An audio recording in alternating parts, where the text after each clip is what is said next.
Buat kalian yang mempunyai permasalahan ketika melakukan ibadah dengan istri kalian, kami dari Al Asrar mempunyai solusi yang membuat kalian menjadi suami yang idaman.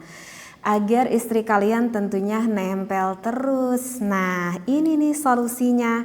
Ada kopi dari Al Asran, Lanang Jagat dan juga Lanang Godek untuk suami dan juga kopi Liberica untuk istrinya. Kopi dari Al Asran ini 100% kopi murni, kopi alami, kopi herbal tanpa ada efek samping sama sekali karena tidak ada bahan kimia dan juga pengawetnya. Bagi yang penasaran bisa langsung dicek di kolom komentar di bawah ini ya.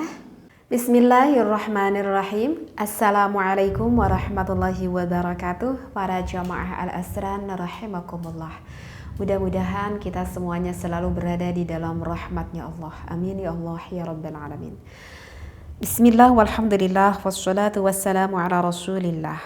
Para jamaah Al-Asran rahimakumullah, teteh baca di dalam kitab Bidayah, barang siapa yang melaksanakan berwudu, maka dari setiap tetes airnya itu akan berubah menjadi malaikat, kemudian naik ke atas langit yang terus itu malaikat tidak berhenti-henti mendoakan kita, khusus memohonkan ampun untuk kita, khusus beristighfar untuk kita ila yaumil qiyamah, sampai hari kiamat. Masya Allah, tabarakallah. Tetapi wudunya yang bagaimana? Tentunya wudunya itu adalah yang sesuai dengan ketentuan fikih, bagaimana tata cara berwudu, airnya yang suci lagi mensucikan, intinya sesuai dengan kadar ilmu. Dan yang agak cukup sulit di dalam kitab itu mengatakan bahwa yaitu bagi orang-orang yang ketika berwudunya itu hatinya ingat kepada Allah. Mungkin ini adalah yang sulit karena tidak semua orang ketika melaksanakan ibadah itu hatinya terpaut ingat kepada Allah. Meskipun berwudu tidak lama, cuman hanya sekedar menghabiskan 1 ataupun 2 menit begitu ya, cukup sangat sulit sekali.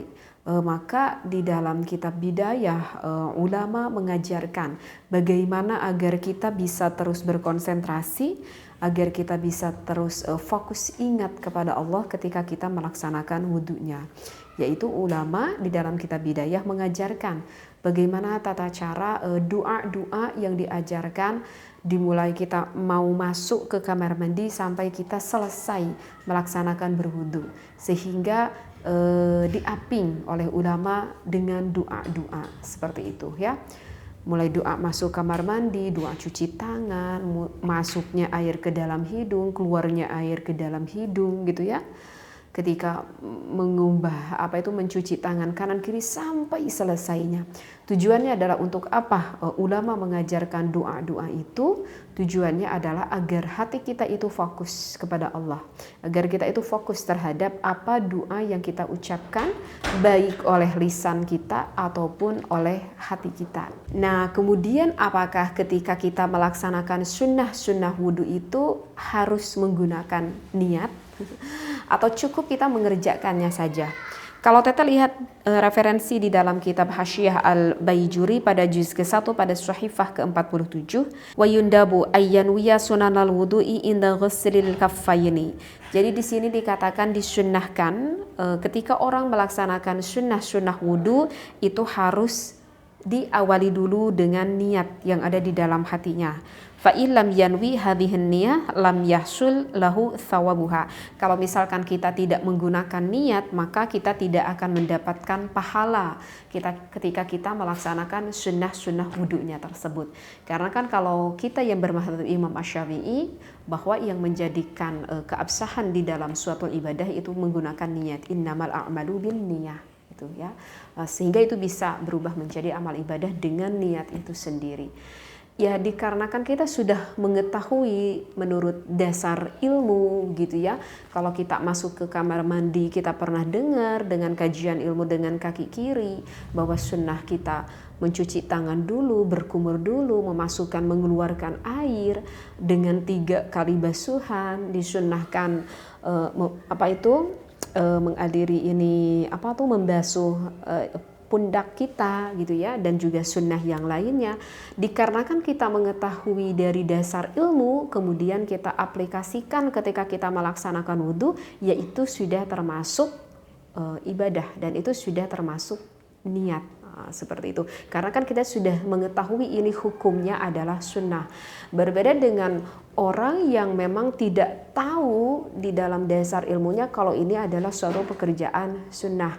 Misalkan orang ini mencuci tangan, tapi dia tidak tahu bahwa mencuci tangan ini adalah hukumnya sunnah.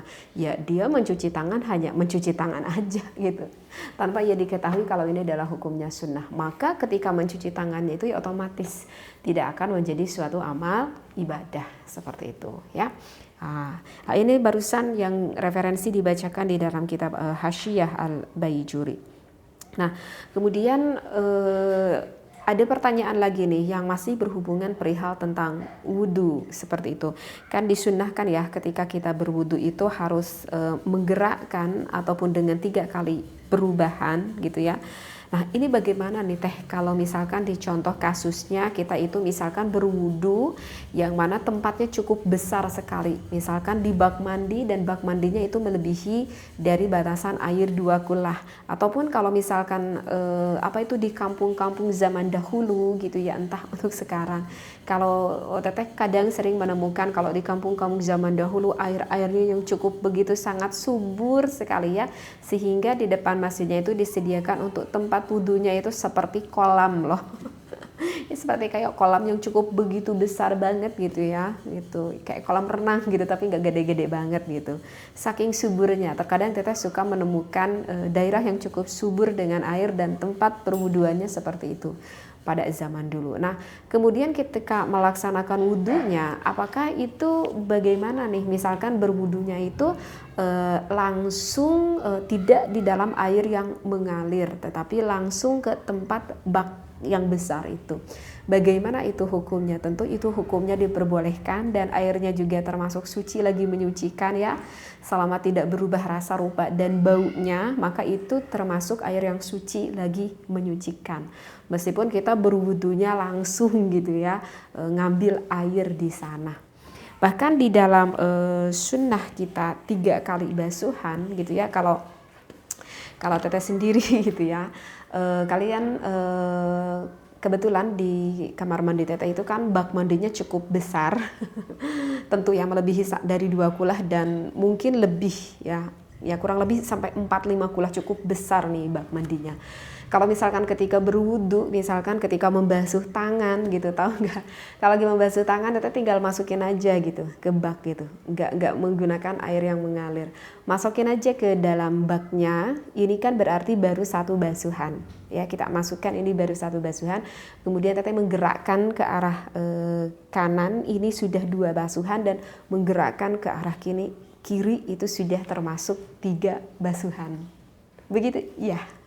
Jadi tidak perlu seperti ini, misalkan kita masukkan, kita tarik lagi, untuk sunnah yang kedua kalinya dimasukkan lagi, tarik lagi, dimasukkan yang ketiga, tarik lagi. Jadi nggak perlu seperti itu. Jadi cukup dimasukkan, tak perlu menarik lagi tangan kita gerakkan ke arah kanan dan kita gerakkan ke arah kiri, itu sudah termasuk 3 sunnah. 3 pergerakan maksudnya ya. Ini bisa kita lihat ya penjelasannya di dalam kitab Syarah Raudut Thalib pada juz ke-1 pada Syahifah ke-208.